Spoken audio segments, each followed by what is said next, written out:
Hello everyone, students. Today we will do our last chapter of Unit 3. So students, I want to inform you that the chapter The Birthday Kitten is not included in our syllabus. It is deleted chapter. So बेटा ये chapter आपके paper में नहीं आएगा जो the birthday kitten वाला है. आज हम अपना लास्ट चैप्टर करेंगे the plate of gold. Let's start reading. One day a gold plate fell from the sky. Everybody was surprised. एक दिन क्या होता है कि आसमान से एक गोल्ड प्लेट गिरती है और सभी लोग उसे देखकर सरप्राइज हो जाते हैं. A boy read these words on the gold plate. और एक लड़का उस गोल्ड प्लेट के ऊपर कुछ शब्द लिखे हुए थे उनको पढ़ता है. क्या लिखा हुआ था बेटा उनके ऊपर? God's gift to his best servant, कि भगवान का उपहार अपने सच्चे सेवक के लिए. He picked up the plate, वह उस प्लेट को उठाता है. इट टर्न इनटू लेड, और वह लेड में बदल जाती है. ही पुट इट डाउन, वह उसे वापस रख देता है. It turn into gold again, और वह वापस सोने में बदल जाती है. All the villagers came and touched the gold plate, सभी विलेजर्स गांव वाले वहाँ पर आते हैं और एक एक करके उस प्लेट को टच करते हैं. When they touched it, जब वे उसको टच करते हैं, the plate turn into lead, the plate जो है लेड में बदल जाती है. बेटा ये एक मेटल होती है, इसके अंदर वो वापस बदल जाती है जो ज़्यादा कॉस्टली नहीं होती, एक्सपेंसिव नहीं होती. लेड एक ऐसी धातु है जैसे स्टील होती है, एल्यूमिनियम टाइप होते हैं, इस टाइप की होती है. Soon it was clear that none of the villagers was God's best servant. और जल्दी ही ये बात क्लियर हो जाती है कि सारे गांव वालों में से कोई भी भगवान का सच्चा सेवक नहीं था. One day a poor farmer came to the temple where the plate was kept.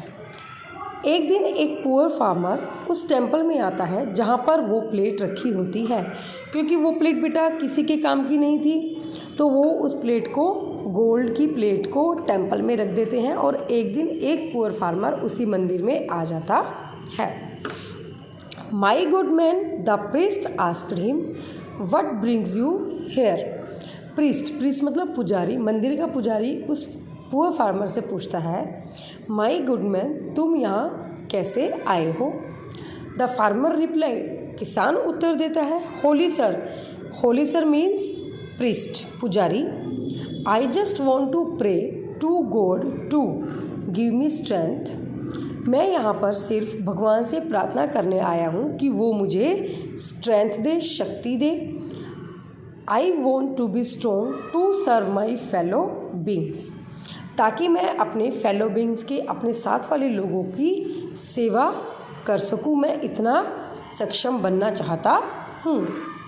I want to serve to the poor too, मैं गरीब लोगों को भी सर्व, उनकी भी सेवा करना चाहता हूँ.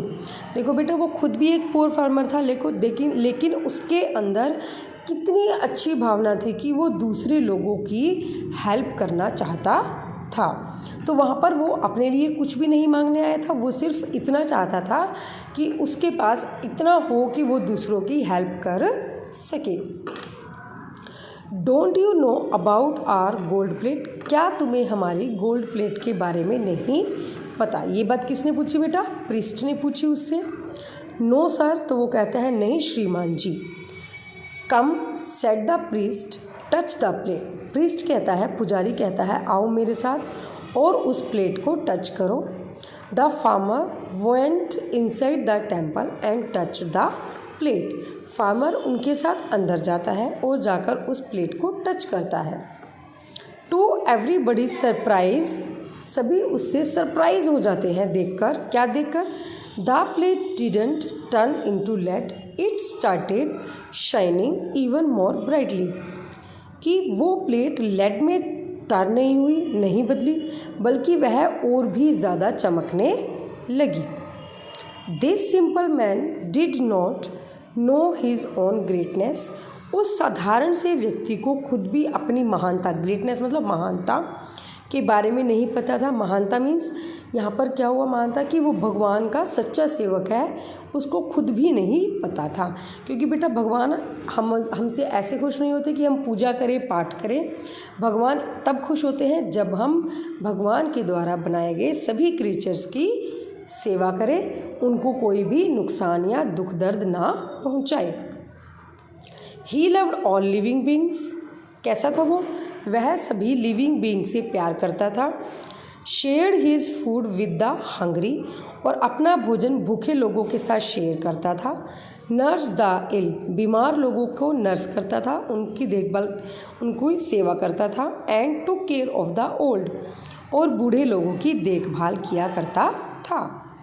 ही वॉज काइंड टू अदर्स, वह सबके लिए काइंड था। He was indeed God's best servant, वास्तव में वह ही भगवान का सच्चा सेवक था।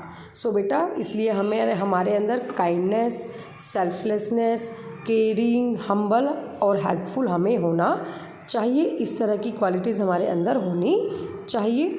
सो बेटा पेज नंबर 78 पर है, there are some words who belongs which belongs to farmer, जो फार्मर से बिलोंग करते हैं, जैसे हम्बल, वो हम्बल था, विनम्र था, हेल्पफुल था, केयरिंग था, सेल्फलेस था और काइंड था। So students read this chapter carefully and आज हमारी यूनिट 3 कंप्लीट हो गई है। ओके बेटा, thank you, have a nice day.